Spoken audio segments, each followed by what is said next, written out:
аяттан кыса уктуулайбыз. Фатиха сүрөсүндөгү пайдалар. Кайталоо менен уккан, билген, үйрөнгөн нерсебиз бекем дейт.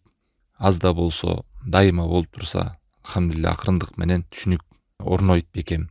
Биз Фатиха сүрөсүндөгү пайдаларга шашпагандыгыбыздын себеби Курандагы маанилер буга кайтат. Куранда кенен берилген маалыматтардын бул жакта жалпы камтылган ушу 7 аятка деп. Бул өзү дагы бир керемет, ажаз, мужиза деп коет. Адамдын акылына сыйбаган, акылы жетпеген нерсе Алла таалам ушундай кылып батырып койгон. Кайсыл башка аяттардын маанисин алсак, ушу Курандан ушул 7 аятка кайтарса болот. Негизгиси, максатты жагынан караганда дегендей да. Анан биз ушул Фатиха сүрөсүндө Алхамдулиллахи роббил аламин, аламдардын роббиси болгон Аллахка мактоо болсун дегенде, Аллах деген сөздүн мааниси эмне, Роб деген эмне, аламдардын роббиси, алам деген эмне, белги деген эмне, Роб деген сыпатка ээ болуш үчүн кандай сыпат, Роб деген тарбиялоочу, эгеси, кожоюну деген болуш үчүн кандай учурда кожоюн болот, кандай сыпаттарга ээ болуш керек, даратуучусу, ырыскы берүүчүсү, ырыскы бере турганы жана башкаргандыгы. Ал эми Аллахка мактоо айтканда мактоонун түрлөрүн айттык. Мактоодо кандай сезим болуш керек, адам Аллахты мактап аткан кезде кандай ойдо болуш керек, ошол сүйүү камтылганы, Аллах таалам улуктаганы, мына ошентип жана Ар-Рахманур Рахим деп, Аллах таалам ырайымдуу, мээримдүү деп айттык. Бул нерседе үмүт бар деп. Ал эми биринчи аятта Аллахка болгон сүйүү бар. Жана Малик яумиддин, кыямат кайымдын падышасы, кыямат күнүндөгү Аллах таалам жазалайт.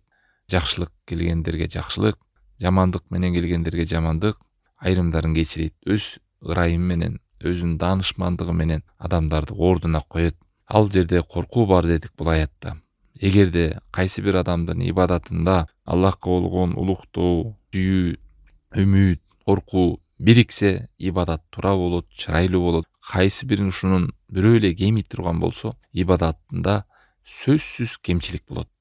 Кемчилик дегенде ал ибадат улана бер деген сөз эмес. Ушул ибадатты таштап салууга же аша чаап башкаларга бир зыян алып барууга же өзүнүн жашоосуна туура эмес нукка буруп салууга себеп болот. Мисалы айтсак, кандай ушуну бирөө кемигенми мисал менен кээ бир нерселер ачыкталат. Ушундай тайпалар, ушундай топтоо адамдар бар. Ал адамдар айтышат: биз Аллах тааламды ушунчалык катуу сүйөбүз, сүйүүбүздө чек жок болгондуктан биз Аллах тааламдын тозогунан, корккондугунан ибадат кылбайбыз. Жана ошондой эле Аллах тааламдын бейишинен үмүт кылгандыгынан ибадат кылбайбыз. Биз болгондо эле Аллах тааламга болгон сүйүүбүз чексиз, сүйүүбүз өтө жогору. Мына ошонун негизинен биз не кылабыз дейт? Өтө катуу ибадат кылабыз деп айтат да. Бул сөз жалган. Көрдүңүздөр? Сүйүү десе кандай түшүнүп алган? Жаңа биз айтпадыкпы, жок, ушу үч нерсенин бирөөнү эле ооп кетип, калган экөөнү таштап салса, же экөөнү кармап бирөөнү таштаса, же бирөөнү кармап экөөнү таштаса, үчөө толук болбосо ибадатта ката кетет. Мына ошондой суфия деген тайпалар бар, жанагынтип мечиттерде бийлешип, чордошуп, бири-бирин колтукташып, өздөрүнүн кожолорунун заарасына чейин ичкендер. Ар кандай Аллах сактасын мазарларга барып сыйынып кеткендер. Мына ошондойлордун бир акыйдаларында биз Аллахка сыйынабыз, бейишине суктанган киргизиш үчүн эмес, же тозогунан коркуш үчүн эмес. Анда эмнеге сыйынасыңар десе, биз Аллах тааламды өтө жогорку деңгээлде сүйөбүз дейт. Субханалла, бул жалган нерсе бул. Мына ушундай адашуу эмнеге жалган, эмнеге туура эмес болду? Ибадаттагы жанагы айткан үч сыпатты албастан бирин эле алып алды. Сүйүү деген нерсени негиз кылып алды болду. Болбосо Аллах таалам эмне деп атат? Анбия сүрөсүнүн 90-аятында ошол эле пайгамбарлар, ошол эле периштелер, Аллах жараткан махлукаттардын арасынан эң чоң болгон жандар, периштелер. Жана эң шарапаттуу жандар, булардан да өткөн, мыкты сыйына турган жан жок деген сөз.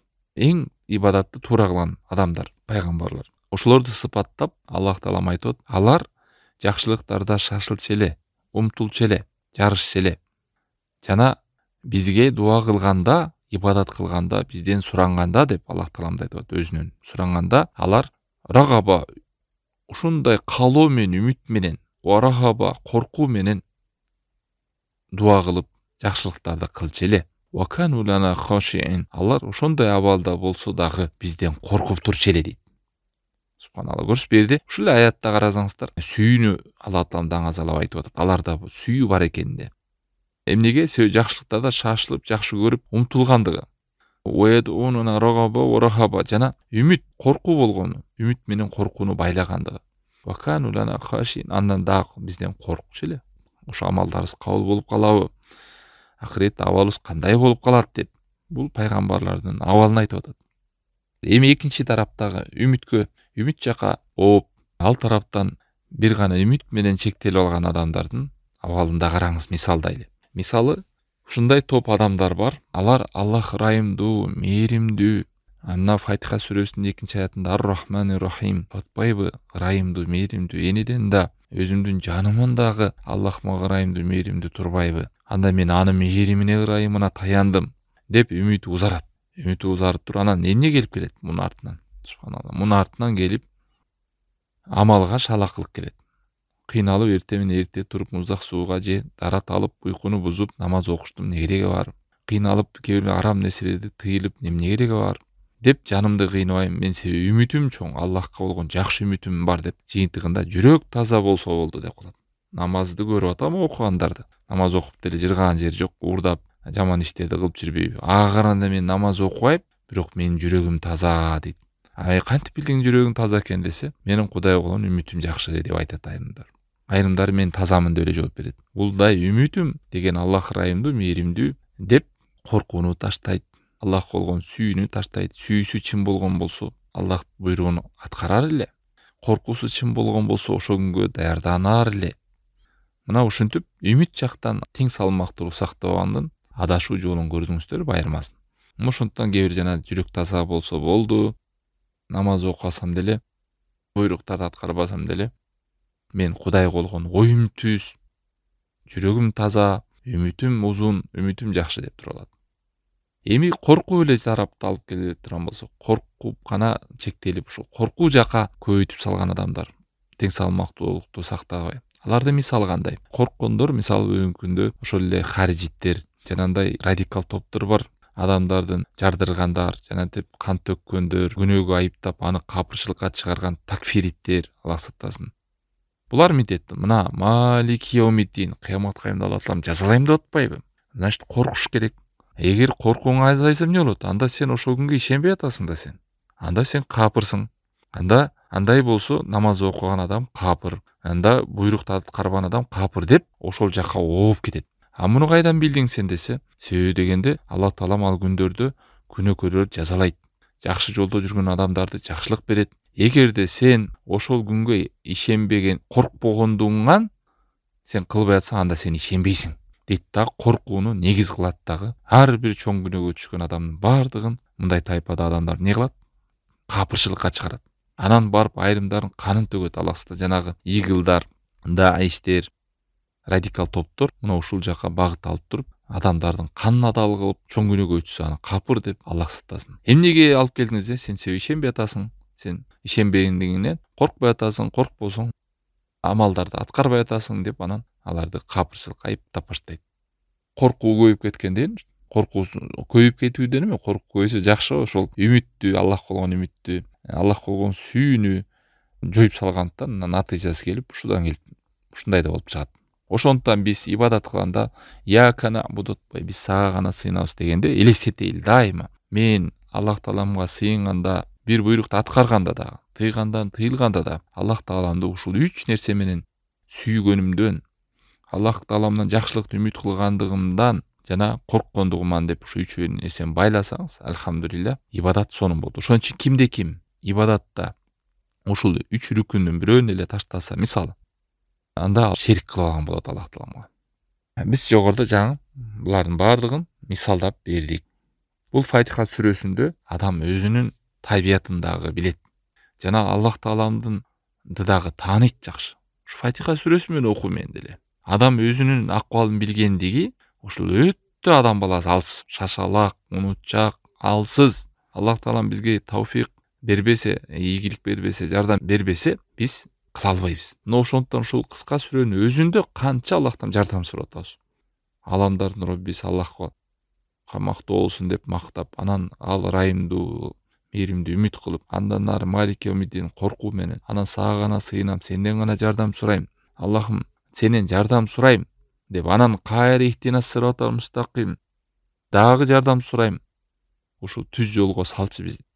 Анан дагы жардам сурап атасыз, сироталлазина анамта алейхим, сен ыраазы болуп, жакшылыгыңды берип ушундай адамдар өткөн экен, аларга сен ыраазы болупсуң, ушу жакшылыгыңды берипсиң, ошолордун жолуна сал Аллахым. Сироталлазина анамта алейхим гойрил магдуби, жана ошондой эле ушундай адамдар өткөн, алар сенин каарыңа калган экен, сенин ачууңа тийген экен, алар билип туруп амал кылбагандар, ошолордун жолуна салбы Аллахым мени. Гойрил магдуби алейхим валаддалин, жана ошондой эле умтулбагандар, илимге умтулбагандар, өзүнүн бакытына себептерди аткарбагандар, адашкандардын жолуна салбагын Аллахым. Мени ушу өзүң ырайым кылып, ийгилигиң берип, түз жолуңа салгандардын жолуна сал деп, ушу мындайча 3 жолду баяндады Алла Таала ушул жерде. Аллах ыраазы болуп, өзү ийгилик берип, түз жолго салган адамдар бар экен.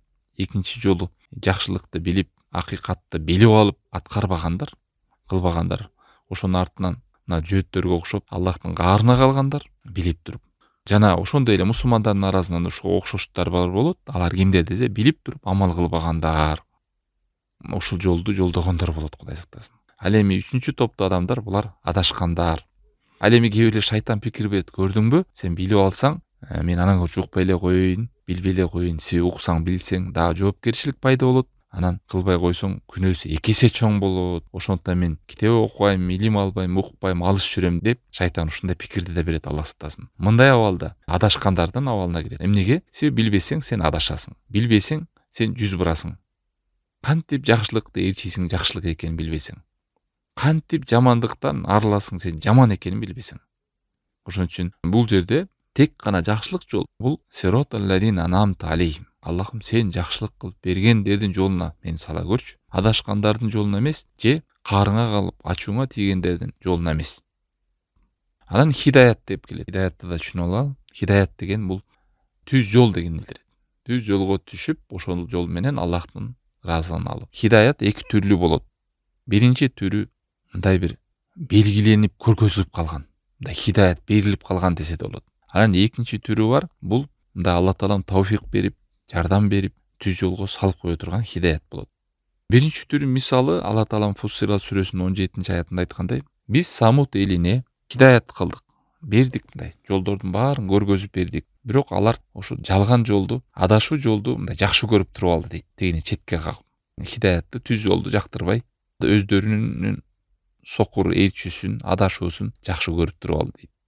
Мындайча айтканда, бул биринчи хидаяттын түрү капырларга да, момундарга да, мушриктерге дагы, ким болбосун жер бетинде исламды кабыл албаса дагы баардыгына ушундай хидаят берген Алла Таалам. Ушундай хидаяттын бул биринчи түрү. Кантип берди? Алла Таалам мына Куранды түшүрдү, пайгамбарларды жөнөттү, андан кийин ал алымдар жеткизип атат. Интернет булагы, китептер, баяндар, жолдор, акыл эс, асман, жер, ушундай баардыгы өзү кайсы бир деңгээлде адам бир аз ойлонсо, бул хидаят.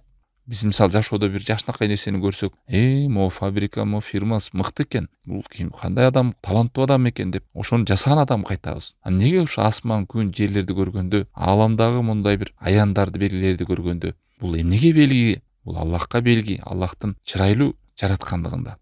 Ошол жараткан Аллахка кандай абалым деген нерсе эмнеге ойлонбойбуз? Мына ушунун баардыгы хидаят. Ал эми экинчи хидаят бул момундарга берилет. Тавфик, кабыл кылуусу, ошол жолдо жүрүүсү. Эмнеге момундарга берилет? Алар иман келтирип, Аллахтан жалынып, жалбарып сураган сайын, Аллах Тааламга жакшылыгын арттырып, чындык жолдо жүрсө, чындык жолдун кадамын бекемдеп, ошол түз жолдо улантып берет жакшылыгында. Ошон үчүн баягы дайыма аалымдар айтып келет, эскертип келет. Дуа кылуу. Көп Аллах Тааламдан бул түз жолго келгенден кийин дуа кылып сураныш керек. Дуа кылып, жалынып, жалбаруу адамдын кадамын, жолун, жашоосун жакшылыкка бекемдейт. Мына ошондо адам бул жерден 3 жолду билдик, жаңы түшүндүрдүк. Жана ошондой хидаяттын 2 түрү бар экенин билдик. Ошондой эле кыямат кайымын Аллах Таалам падышасы десе, аны дагы эстеп жүрөлү. Кээ бирөө айтат, бул дүйнөдө деле бар го падышаларды көрүп атпайбы? Бул дүйнөдөгү падышалардын бул чыныгы падышалык эмес, булардыкы убактылуу, анан 2 нерсе менен жоюлуп кетет бат эле. Биринчиси айттык, же өлүп жоюлат, падышалыктан ажырайт. Же болбосо ал падышалыгынын мөөнөтү келип кетет, башка падыша келет. жаны башкалар тартып алат, жана революция болгон сыяктуу кылып жолдорду. Ал эми чыныгы падышалык бул акыреттеги Аллах Тааламдын көзкөгү менен көрөбүз. Аллах Таалам ошону баяндап берди да. Жана ошол күнү жазалайт. Түгүн хикматы менен даанышмандын ордуна коет. Ушул нерселерди унутпасак экен, кайра мээни иштетпесек, акыл калчап, ой жүгүртпөсөк, жөн эле өтүп кетебиз. Ошончо Аллах Таала мактаган, эстегендер, ойлонгондор, акыл калчагандар, сар эсеп салып ой жүгүрткөндөр, пикир кылгандар. Бул Куранды биз акыл калчап, ой жүгүртүп, эстеп жүрүш үчүн жөнөттүк, түшүрдүк деп, берекелүү китеп. Ошондо гана адам берекелүү болот. Жөн эле окуп кетсек пайда болбойт.